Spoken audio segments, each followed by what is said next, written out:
Welcome back to another video on startup series. और आज लोगों ने डिमांड की थी कि मैं एक वीडियो बनाऊं जिसमें बताऊं sources of funding for startup. Startup की फंडिंग के लिए कौन कौन से सोर्सेज है, कहां कहां से आप फंडिंग ले सकते हैं अपने स्टार्टअप के लिए, ये सब मैं आपको इस वीडियो में बताऊंगा। तो वीडियो को एंड तक देखिए और ऐसी और भी वीडियोस के लिए चैनल को सब्सक्राइब जरूर कीजिए और साथ ही साथ बेल आइकन जरूर प्रेस कीजिए ताकि मेरी हर वीडियो की नोटिफिकेशन सबसे पहले आपको मिले। तो चलते हैं अपनी वीडियो की तरफ। तो सबसे पहला सोर्स है बूटस्ट्रैपिंग।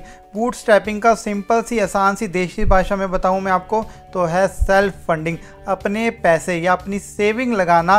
बेसिकली बोले तो आत्मनिर्भर बनना, उसी को बूटस्ट्रैपिंग कहते हैं। ऑलमोस्ट सभी स्टार्टअप बूटस्ट्रैप स्टार्टअप शुरू होते हैं क्योंकि आपके सिर्फ आइडिया के बेसिस पे आपके कनेक्शंस आप में इन्वेस्टमेंट नहीं करेंगे, तो आपको थोड़ा सा पैसा खुद लगाना पड़ेगा अपने आइडिया पे, तभी आपका कोई इन्वेस्टर आपके आइडिया पे इंटरेस्टेड होगा। या थोड़ा सा आप अपने जो स्टार्टअप खोलेंगे या जो बिजनेस खोलेंगे उसको थोड़ा सा तो ऑपरेशनली रन करना पड़ेगा ना। यूँ नहीं है कि आप पेपर पे चल जाएं, पेपर पे लेके कि भाई ऐसा होगा ऐसा होगा ऐसा होगा और आपको कोई फंडिंग मिलेगा। तो सबसे पहले आपको अपना थोड़ा सा पैसा, थोड़ी सी सेविंग तो लगानी पड़ेगी। आप अपने फ्रेंड से मांग सकते हैं, रिश्तेदार से मांग सकते हैं।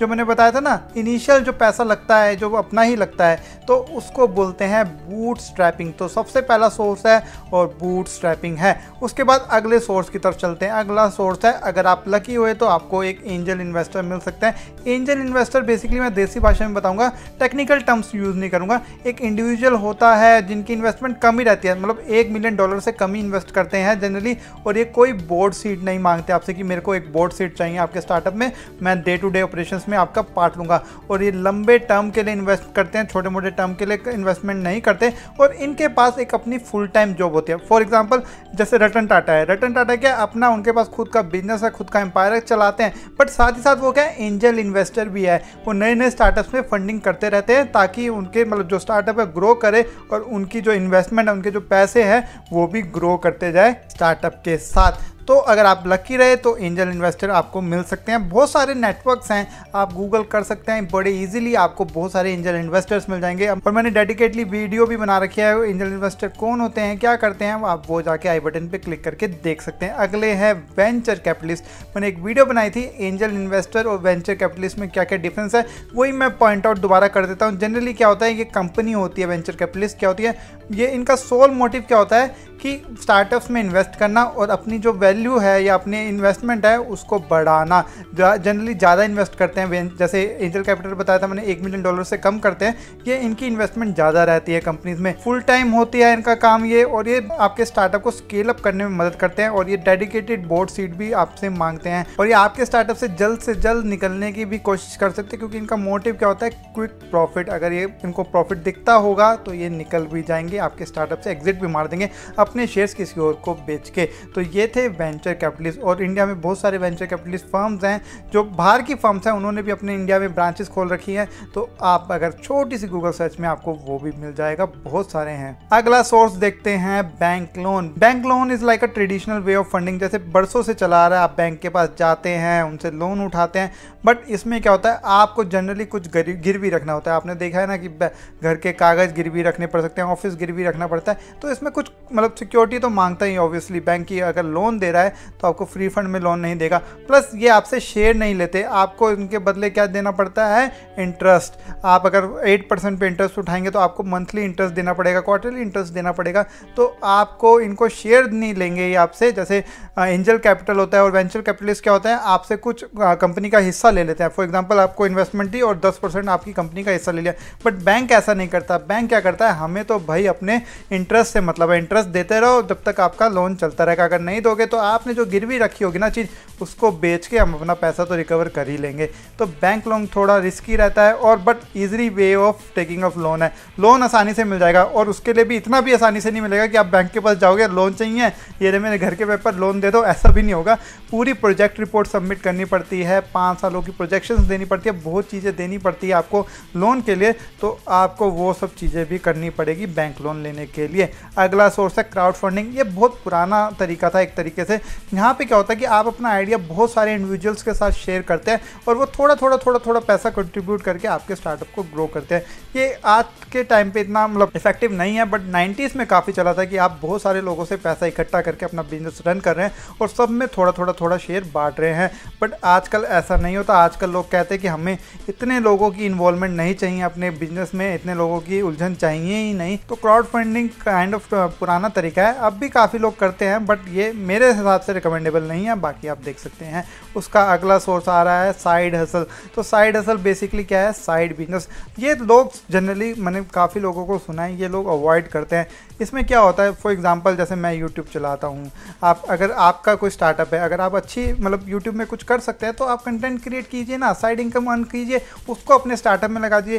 यूँ तो नहीं है ना आप 24 घंटे अपने स्टार्टअप को देना चाहते हैं। ऑल्दो सब मना करते हैं कि भाई आप एक ही चीज़ पे फोकस करो, एक ही चीज़ पे फोकस करो, बट जब आपका काम आएगा सर्वाइवल का, मतलब जब आपका नाम आएगा कि भाई पैसे ही नहीं है अपने बिजनेस को रन करने के लिए, तो आपको थोड़ी सी मेहनत। फॉर एग्जांपल मैंने ऐसे साइड बिजनेस नहीं शुरू किया था, मैंने यूट्यूब एज अ हॉबी शुरू किया था, बट हॉबी करके क्या है, धीरे धीरे तो ग्रो कर ही रहा हूँ ना। लोग आज मेरे को पहचानते हैं। तो एज यूट्यूब अगर आप चलाएं या ब्लॉगिंग करें या आप कोई फ्रीलांस काम पकड़े, और अगर आपको कुछ आप प्रोडक्ट बना रहे हैं, फॉर एग्जांपल आपने एक अपने स्टार्टअप के लिए आपने एक ऐप बनाई है, उसमें आपने एक चैटबॉट बनाया है, वो चैटबॉट है काफ़ी अच्छा, आप उस चैटबॉट को और कंपनीज़ को बेच सकते हैं कि लाइक मेरे ये देखो ये चैटबॉट बनाया है, ये यूनिक है, ये ऐसे काम करता है, आप उससे भी पैसे कमा सकते हैं। अपने जो आपने प्रोडक्ट बनाया ना, उसके साइड में आपने बहुत सारे छोटे छोटे बाय प्रोडक्ट्स बनाए होंगे, उनको बेच के पैसे कमा सकते हैं। तो आपको तो पैसों से मतलब है ना, ये नहीं मतलब है कि भाई मेरे को फुल टाइम डेडिकेटेड रहना है मेरे स्टार्टअप के लिए, मेरे को और कोई ध्यान ही नहीं देना।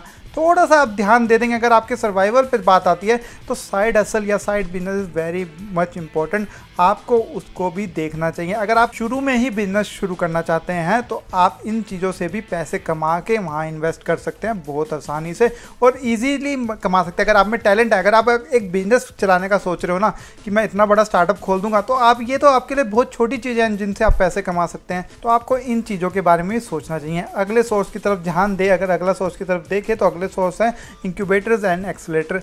इंक्यूबेटर्स लाइक क्या होता है ना, एक तरीके से आपके पेरेंट्स की तरह काम करते हैं। देसी भाषा में समझा रहा हूँ मैं कि आपको नरिश करते हैं कि हाँ देखो ऐसे करना है, ऐसे ऐसे काम करना है, ऐसे ऐसे ग्रो करना है, ये राइट अप्रोच है, ये रॉन्ग अप्रोच है। ये आपको पूरा टाइम देते हैं, ऑपरेशंस में हेल्प करते हैं, अच्छी तरीके से काम करने का आपको हेल्प करते हैं। और इनमें सिलेक्शन होना भी बहुत आसान नहीं है। बहुत पापड़ बेलने पड़ते हैं लोगों को छोटे छोटे स्टार्टअप्स को कि मेरे को किसी भी इंक्यूबेटर के पास मैं एनरोल हो जाऊँ और मेरी हेल्प हो जाए।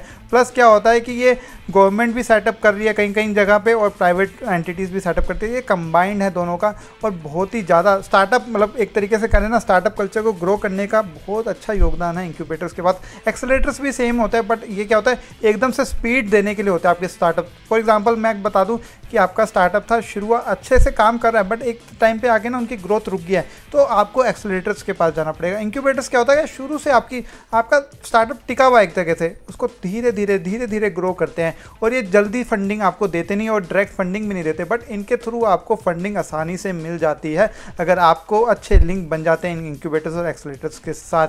अगली फंडिंग की तरफ चलते हैं। गवर्नमेंट स्कीम, बहुत सारी स्कीम्स लेके आ रही है गवर्नमेंट आजकल स्टार्टअप्स की हेल्प करने के लिए। लाइक मुद्रा योजना के बारे में आप सुनोगा, मुद्रा लोन ले सकते हैं आपको थोड़े से डॉक्यूमेंट सबमिट कराने हैं अपने बिजनेसेस के, तो आप मुद्रा लोन पे। और बहुत सी सारी स्टेट गवर्नमेंट ने स्टार्टअप पॉलिसी बना रखी है। लाइक मैंने एक वीडियो बनाई थी यूपी स्टार्टअप पॉलिसी के बारे में, तो आप आई बटन पे क्लिक करके वो वीडियो भी देख सकते हैं। तो बहुत सारी गवर्नमेंट स्कीम्स निकलती रहती है स्टार्टअप्स के लिए, तो आपको उन पे भी ध्यान रखना चाहिए अपने स्टार्टअप की फंडिंग के लिए। अगले सोर्स के ऊपर जाते हैं। स्टार्टअप कॉम्पिटिशन्स होते रहते हैं, मैंने खुद ही देखे हैं, बहुत सारी ऑर्गेनाइजेशंस है, इवन गवर्नमेंट भी लेके आती है स्टार्टअप कॉम्पिटिशन्स। लाइक आत्मनिर्भर ऐप कॉम्पिटिशन आया था एक mygov.in पे, काफ़ी सारे स्टार्टअप्स ने पार्टिसिपेट किया था और प्राइज मनी भी अच्छी खासी थी उसमें। तो अगर आपका स्टार्टअप छोटा है और आप धीरे धीरे ग्रो करना चाहते हैं तो ये छोटी छोटी प्राइज मनीज भी आपके लिए बहुत इफेक्टिव होती है अपने थोड़े से ऑपरेशंस चलाने के लिए। और ये ज़्यादा नहीं होती इनकी प्राइस मनी, इन लैक्स ही होती है और कईयों में तो इन थाउजेंड्स भी होती है, बट इन लैक्स भी कई स्टार्टअप्स के लिए काफ़ी होता है। अब देखते हैं अगली फंडिंग का सोर्स। अगली फंडिंग है private finance. Private finance finance क्या है, आप रिच इंडिविजुअल्स के पास जा सकते हैं, या होते हैं ना ट्रेडिशनली बोलें तो होते हैं ना साहूकार, क्या होते हैं, कुछ तो होते हैं जो आपको बड़े बड़े लोग होते हैं वो थोड़े थोड़े पैसे उधारी देते हैं, बट क्या हाई रेट ऑफ इंटरेस्ट लेते हैं। Private finances like last resort होना चाहिए। अगर आपको पक्का यकीन है ना मेरा स्टार्टअप जरूर चलेगा और मेरे को इंटरेस्ट देने का कोई चक्कर ही नहीं रहेगा, मैं जितना कमाऊंगा उसमें से इंटरेस्ट दे सकता हूं, तो आप जा सकते हैं प्राइवेट फाइनेंस ले सकते हैं, बट ये कॉस्टली रहता है जनरली देखे जाए तो। अगर कंपैरिजन करें अदर सोर्सेज का, खासकर बैंक का, बैंक और प्राइवेट फाइनेंस एक ही है, बट बैंक क्या है, एक ऑर्गेनाइजेशन है, आपको पूरा लीगल पेपर होता है और एक फिक्स रेट ऑफ इंटरेस्ट होता है, वो फ्लक्चुएट करता रहता है। बट प्राइवेट फाइनेंस में क्या होता है, कोई रेगुलेट नहीं कर रहा है, आपको बोल देगा कि मेरे को 2% मंथली में इंटरेस्ट चाहिए तो आपको वो भी देना पड़ेगा। तो ऐसे करके प्राइवेट फाइनेंस थोड़ा रिस्की है बैंक से, तो इवन बैंक से भी ज़्यादा रिस्की रहता है ये। अगले सोर्स देखें तो अगला सोर्स जैसे मैंने पहले बताया था आपको, IPO है। आप पब्लिक के पास जाएंगे कि मेरे को पैसा चाहिए, बट इसमें तुरंत ही नहीं हो सकता। मतलब IPO यूँ नहीं है कि आज स्टार्टअप शुरू किया तो आज ही IPO लॉन्च किया। IPO इज़ लाइक कि आपका स्टार्टअप अच्छा चल गया, 7-8 साल 10 साल तक अच्छा चला है, प्रॉफिट भी दिखाने लग गया, तब जाके आप एक IPO ला सकते हैं पब्लिक में। बट इसमें रिस्पॉन्सिबिलिटी भी काफ़ी बढ़ जाती है और इसकी जो इन्वेस्टमेंट होती है वो 1000 करोड़ों में होती है, 1000 करोड़ों में इन्वेस्टमेंट होती है यहाँ पे। तो IPO is the latest stage, मतलब बहुत ही एंड का बात कर दी मैंने IPO। तो IPO भी एक सोर्स है फंडिंग का, तो इसलिए मैंने इस वीडियो में इसको इंक्लूड किया है। तो ये थी एक वीडियो स्टार्टअप की फंडिंग पे, और अगर आपके कोई डाउट है तो नीचे कमेंट कीजिए ना, अगर नहीं है तो शेयर कीजिए वीडियो को अपने दोस्तों के साथ, लाइक कीजिए यार वीडियो को, और चैनल को सब्सक्राइब किए बिना नहीं जाइएगा। मैं ऐसी और भी वीडियोस आपके लिए लाता रहूँगा, तब तक के लिए bye bye, signing off for the day, take care.